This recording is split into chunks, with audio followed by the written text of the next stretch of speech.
தமிழரம் நேயர்களுக்கு அன்பு வணக்கம். மீண்டும் உங்களை சந்திப்பதில் மிகுந்த மகிழ்ச்சி. இன்றைக்கு நம்மிடையே மூத்த அரசியல் விமர்சகர் ஐயா காந்தராஜ் அவர்கள் நம்மோடு இணைந்திருக்கிறார். வாருங்கள் நேயர்களே, சார்ட்ட பேசலாம். வணக்கம் சார். சார், நீங்கள் அதிமுகவை அருகில் இருந்து பார்த்தவர், கிட்டத்தட்ட அந்த தொடக்க காலத்திலிருந்து பயணிக்கிறவர். சைதை துரைசாமி நேற்று ஒரு அறிக்கையை விட்டிருக்காரு. அது ஒரு பெரிய பேசு பொருளாக போயிருக்கு. கிட்டத்தட்ட ஒரு 20-30 யூடியூப் கிட்ட அவர் இன்டர்வியூ கொடுத்துருக்கிறார். அதில் என்ன சொல்கிறாருன்னா 3 விஷயம் சொல்கிறாரு சார். அதிமுக ஒருங்கிணை வேண்டும், அப்புறம் பாஜக கூட்டணிக்கு அதிமுக போகணும் அப்படிங்கிற மாதிரி நிறைய கண்டிஷன் சொல்கிறாரு. அதை கேட்டுட்டு எதிர்த்தரப்பு அதிமுகவிலிருந்து இருக்கிறவங்க சொல்கிறாங்க அவருக்கு அதிமுகவுக்கும் சம்மந்தமே இல்லைங்கிறாங்க. சைதை துரைசாமி உண்மையில யார் சார்? அப்படி எல்லாம் சைதை துரைசாமியெல்லாம் ஓரம் கட்டாங்கன்னா இவனுங்கெல்லாம் காலி ஆகிடுவாங்க. சைதை துரைசாமியோட பங்கு மிகப்பெரிய பங்கு. அவர் மேயராக இருந்தபோது பிரமாதமாக பண்ணார். சென்னையை பிச்சு உதறினார். இன்னைக்கு அவருடைய அகாடமியில் படிச்சுட்டு ஐஏஎஸ் அதிகாரிகள் பல பேரை உருவாக்கிக்கிட்டு இருக்காரு. அதிகார வர்க்கத்தையும் அவர் உருவாக்கிக்கிட்டு இருக்காரு. அந்த அளவுக்கு இருந்தவர். அதிமுக என்ன பண்ணாருன்னு அவர் சைதாப்பேட்டையில் அவர் தான் கிங்கா இருந்தார். அவரை ஓரம் கட்டது மா சுப்பிரமணியம் அவர்களும் சைதை துரைசாமி அசைக்க முடியுது. மாசு தான் அவர் ஓரம் கட்டிட்டார். அந்த அளவுக்கு இருந்தவர். சைதை துரைசாமியினுடைய சேவைகள்லாம் ஒரு காலத்தில் நீங்கள் போனீங்கன்னா கோட்டூர்புரத்தில் ஏரியாவெல்லாம் சைதை துரைசாமியினுடைய சேவைகள் தான் இருந்தது. அந்த குடிசை மாற்று வாரிய கட்டடங்கள்லாம் பூராமே அவருடைய கண்ட்ரோலில் தான் இருக்குது. அங்கே நடக்கிற திருமணங்கள் எல்லாத்திலும் அவர் நிற்பார். ஏன்னா நாங்கள் மருத்துவ இதெல்லாம் வச்சுருந்தோம். அதனால் அங்கே அந்த மக்களை கூப்பிடுவாங்க. நாங்கள் ஒரு என்ஜிஓ வச்சுட்டு அங்கே மருத்துவ சேவையெல்லாம் பண்ணிக்கிட்டு இருந்ததுனால அங்கே நடக்கிற கல்யாணங்கள் நல்ல காரியம் கெட்ட காரியம் எதுவாக இருந்தாலும் என்னெல்லாம் கூப்பிடுவாங்க. போனால் நான் நிற்கும்போது செய்தே இருப்பார். அந்த அளவுக்கு அவர் களத்தில் இருந்த ஒரு உழைப்பாளி. அவரை ஓரம் கட்டிட்டுலாம் பேசினாக்கா அந்த பேசுறவங்களுக்கு என்ன யோகியதை இருக்குன்னு கேபி முனுசாமி சொல்கிறாரு சார். அவருக்கு கேபி முனுசாமி ஜாதி அடிப்படையில் எங்கிறவருக்கு வேறு எதுவுமே அவருக்கு ஒரு பேக்ரவுண்டு கிடையாது. அவருக்கு இப்போ சிவி சண்முகம் இவர் எல்லாம் ஜாதி அடிப்படையில் எங்கிறவங்க தான். ஃபீல்டில் அவங்க வந்தது பன்னி ஆதரவு அவ்வளோதான். தம்பிதுரைக்கு அகேன்ஸ்டாக உருவானவர் தானே கேபி முனுசாமி. என்னத்தை பண்ணார்? தம்பிதுரை வெளியே போயிட்டார். அவரை அடித்து தோர்த்தனால அவர் கரூருக்கு போயிட்டார். என்ன ஆச்சு? கிருஷ்ணகிரி காலியாகி போச்சு இல்லை? தம்பிதுரை கிருஷ்ணகிரிலேருந்து கரூர் தான் தம்பிதுரையுடைய சொந்த ஊர். அவரை அடித்து துரத்திட்டு இவர் உட்காந்தாரு. இவர் வந்ததுக்கப்புறம் கிருஷ்ணகிரி என்னாச்சு? தம்பிதுரை போராத்தையும் கரூர் கொண்டு போயிட்டாரு. அவ்வளோதான், கதை முடிஞ்சு போச்சு. கேபி முனுசாமியாரும் கிருஷ்ணகிரிக்கு என்ன லாபம்? ஒரு ஒத்த பைசா அங்கே லாபம் கிடையாது. தம்பிதுரை தோர்த்தனாருங்கிறது அவருடைய சாதனை என்ன இருக்குது? அவங்களெல்லாம் வச்சுக்கிட்டு என்ன பண்ணுவீங்க? இவங்கெல்லாம் என்னத்துக்காக இருக்காங்கன்னா, யார் இருந்தாலும் சரி ஏன் பொழப்பு லாட்டரி அடிக்கக்கூடாதுங்கிறது தான் பழனிசாமி முனுசாமி இந்த மாதிரி ஆட்களுடைய வேலையெல்லாம் பார்த்தீங்கன்னா ஆர்வி உதயகுமார் இந்த மாதிரி ஆட்கள்லாம் தனக்கு ஆபத்து வரக்கூடாதுங்கிறதுக்கு தான் அவங்க கட்சியில் உட்காந்துக்கிட்டு இருக்கிறது. கட்சியை கட்டுப்படாத அவங்களுக்கு அக்கறை கிடையாது. பழனிசாமி தேர்தலில் தோக்கிறத பற்றி அவர் கவலைப்படுவார். தான் பொசிஷன் சேஃபாக இருக்குன்னு ஓகே, அவ்வளோதான் அவரை பொறுத்தவரை. அதே தான் முனுசாமி, அதே தான் உதயகுமார் போன்றவங்க. இவ்வளோ கேவலமாக போயிட்டு இருந்தீங்க. அது எழுப்பி நிறுத்தி வைக்கிறதுக்கு எந்த முயற்சியுமே எடுக்கலையோ. இதுக்கு அமித்ஷா வர வேண்டியிருக்கு. ஓகே, இவங்களால செய்ய முடியலையோ. வேற வர்றேன்னாக்கா சேர்த்த விட மாட்டேன்றது என்ன நியாயம்? எந்த கட்சியை சேர்ந்தவனா இருந்தாலும் வாணி இழுத்து போடுறவன் தான் தலைவன். வர்றவனையெல்லாம் சேர்த்த மாட்டான், அடித்து தோர்த்து வேண்டவன் தலைவனா. பழனிசாமி அதுதான் பண்ணிட்டு இருக்காரு. ஒன்றிய தனித்தலைமையினார். அதை ப்ரூவ் பண்ணிட்டாரு. தனியாக இருக்கிற தலைவர் தொண்டாங்கிட்ட ஒருத்தனுமே இல்லாமல் தலைவராக இருக்கார், தனியாக இருக்கார். கரெக்டாக தான் இருக்கார். சார், அவர் ஒரு ஸ்டேட்மெண்ட் ஒன்று சொல்கிறாரு. அது உங்ககிட்ட கேட்டால் ரொம்ப சரியாக இருக்கும்னு நினைக்கிறேன். அதிமுக தொடங்கினப்ப என்னுடைய ரோல் ரொம்ப முக்கியமானதுன்னு சைதை துரைசாமி சொல்கிறார். அப்போ அவர் இருந்தாரா எனக்கு தெரியாது. எம்ஜிஆர் பக்கத்திலே நான் இருந்தேன். அந்த அதிமுக எப்படி தொடங்கப்பட்டுச்சு? அந்த தொடங்கப்பட்ட போது இருந்ததெல்லாம் இவங்கெல்லாம் தான் இருந்தாங்க. இவர் நாஞ்சல் மனோகரன், எஸ்டி சோமசுந்தரம். அப்போ என்ன நடந்துச்சு சார்? அதே கலைஞர் விழுந்துட்டு வர்றாருன்ற ஒரு இது வந்துருச்சுங்க.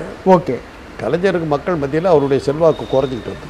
ஓகே அந்த நேரத்தில் கட்சியை காப்பாற்ற வேண்டிய கட்டாயம் வந்து அது கலைஞருடைய தலைமை போனால் தான் அது நடக்குங்கிற ஒரு சூழ்நிலை வரும்போது கலைஞர்கிட்ட சொன்னாங்க, ஓகே நீங்கள் கொஞ்சம் விலகிக்கிங்க. விலகிட்டீங்கன்னாக்கா கட்சியை இதுக்கப்புறம் நீங்கள் வரலான்னு போது கலைஞர் முடியாதுன்ட்டார். எந்த காரணத்தை மட்டும் முடியாது அப்படின்னு சொல்லி நின்ட்டார். நின்னதில் தான் அந்த தேர்தல் ஒரு தேர்தலில் திமுக பயங்கரமான தோல்வி அடைஞ்சு. ஆமாம். மக்கள் அவரை ஏற்றுக்கலைங்கிறத வந்து பல பேர் வந்து சொன்னாங்க. Okay okay. காங்கிரஸ் அதில் கொஞ்சம் பெருசாக திரும்பி வர்ற மாதிரியான சூழ்நிலை.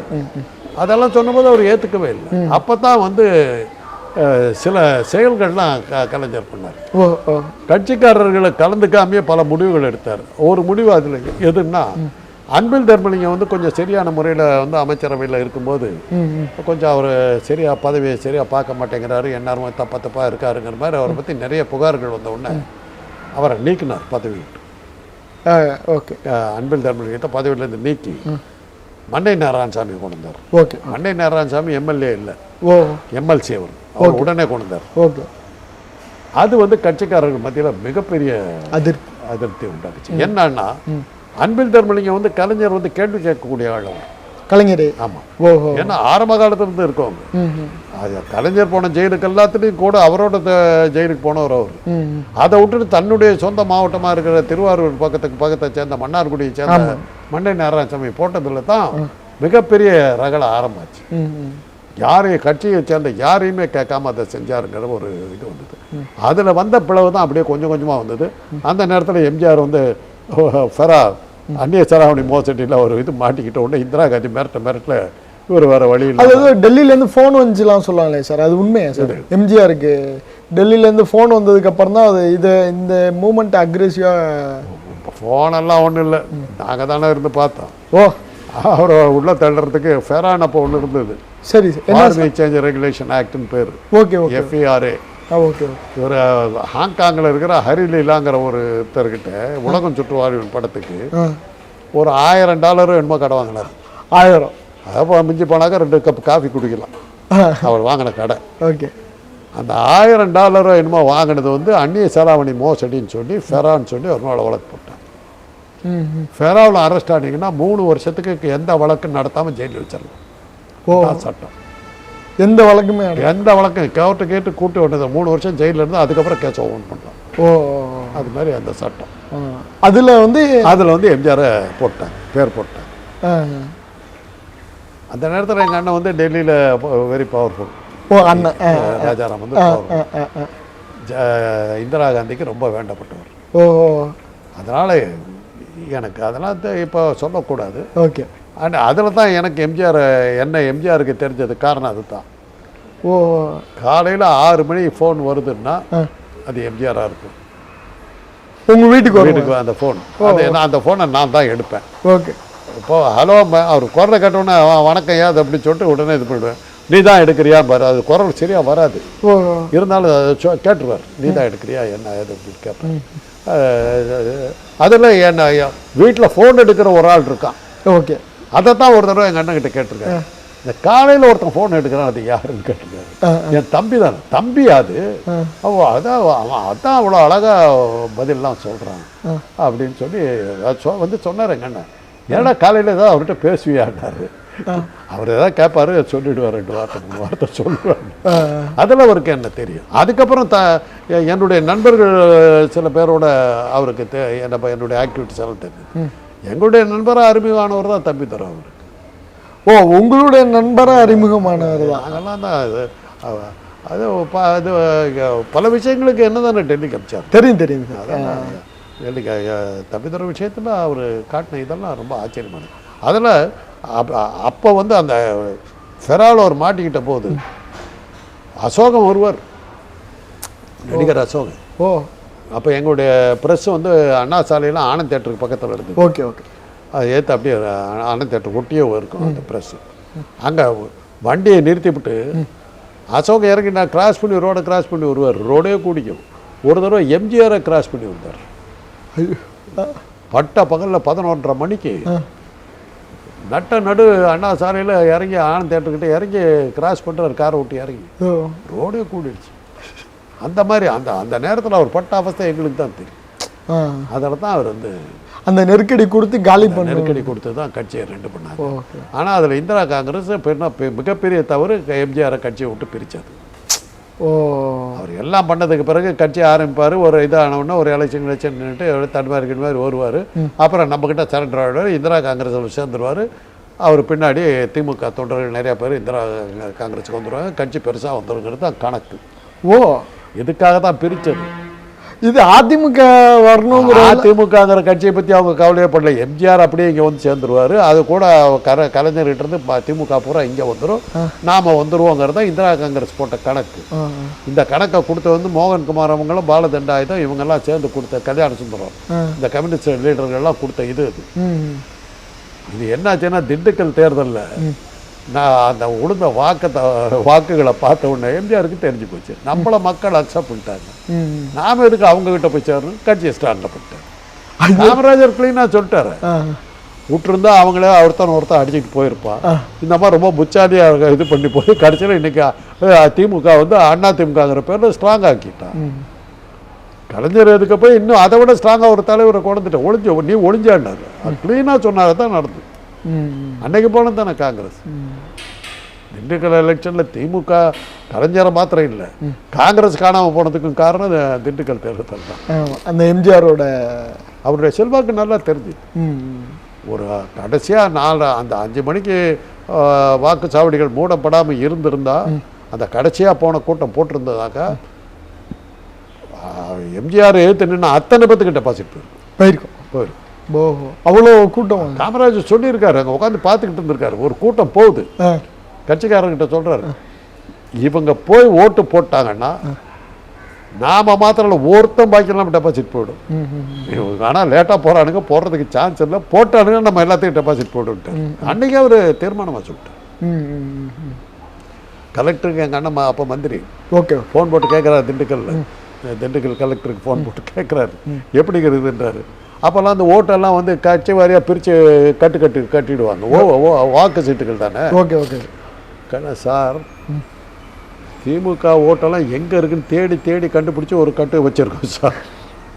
இவ்வளோ உயரத்துக்கு திமுக தான் சார். அந்த அளவு கவுண்டிங் ஆரம்பிக்கிறதுக்கு முன்னாடி 11 மணிக்கு கட்டி வச்சே சொல்லிட்டார். கட்டி வச்சு எம்ஜிஆரோட வெற்றி இந்த பக்கம் இவ்வளோ உயரத்துக்கு மற்ற எல்லா கட்சியும் சேர்ந்து இங்கே இருக்கு. சார் இப்போ சைதை துரைசாமி முன்னாடி செங்கோட்டை சைதை வந்து அந்த நேரத்தில் இருந்தாரான்னு எனக்கு தெரியாது, அவர் இல்லை. இவங்கெல்லாம் தான் இருந்தாங்க, SD சோமசுந்தரம், மதியழகன், இவர் நாஞ்சில் மனோகரன், செழியன், இவங்கெல்லாம் தான் அதில் இருந்தாங்க. செழியன் இருக்கல, செழியன் ஓடிவிட்டார். சார் இப்போ இந்த இவங்கெல்லாம் வைக்கிற கிளைம் வந்து எம்ஜிஆரை வந்து அதிமுகலேருந்து முற்றா ஒழிச்சிட்டாங்க, நாங்கள் வந்து எம்ஜிஆருக்காக தான் இந்த கட்சியில் இருக்கோம், எம்ஜிஆரை கொண்டாடணும் அப்படின்னு சொல்லிட்டு நான் டெய்லி ஸ்டேட்டஸ்லாம் வைப்பேன், அது 1 லட்சம் பேர் பார்ப்பாங்க, 2 லட்சம் பேர் பார்ப்பாங்கன்னு சைதை துரைசாமி சொல்கிறார். எம்ஜிஆரை மையப்படுத்தி பாஜக பிளேயில் இப்போ சைதை துரைசாமி இணைந்தார். இதெல்லாம் பிரயோஜனம் இல்லைங்க.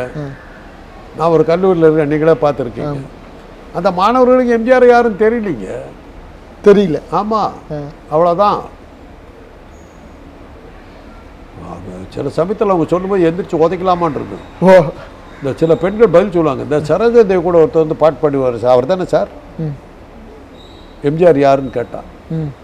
ஒரு சீஃப் மினிஸ்டராக இருந்தாருங்கிறது கூட அவங்களுக்கு ஞாபகம். அது அதிமுக தோல்வி தானே சார். அதாவது இன்னைக்கு எங்களுடைய தோல்வி. நேரு யாருன்னு கேட்டால் first prime minister of India, அவ்வளோதான் தெரியும். அதுக்கு மேலே நேருவை பற்றி ஒன்றும் தெரியாது. இன்னைக்கு இருக்கிற இளைஞர்கள் மத்தியில் அரசியல் பெருசாக வரலைங்க, அவங்க பொழப்ப பார்க்குறாங்க. கொள்கை இதெல்லாம் ஹிந்தி படி நீங்கள் சொன்னீங்கன்னா நான் படிச்சிடுவான், அவன் படித்து என்ன சார் பண்ணுறதுன்னு கேட்குறான். அங்கெல்லாம் மும்மொழி கொள்கையெல்லாம் நடக்காது. சைனீஸ் கற்றுக் கொடுக்கணும்னா அத்தனை பேர் வந்துட்டான் படிக்கிறதுக்கு, ஏன்னா வேலை கிடைக்குது. சைனீஸ் ஜாப்பனீஸ் சொல்லிக் கொடுக்க ஆரம்பிச்சாங்க கல்லூரியில், அத்தனை பேர் வந்து பணம் கட்டி சேர்ந்துட்டான். எங்கே வேலை கிடைக்குதோ அங்கே போடுற அளவில் இன்னைக்கு இருக்கிற இளைஞர்களாக வந்துட்டாங்க. நீங்கள் வந்து ராமனை கும்பிட்டுனீங்கன்னா நடக்காது, ராமனை கும்பிட்டா லாபம் இருக்கான்னு கேட்பான், இல்லாட்டி கும்பிட மாட்டேன். நன்றி.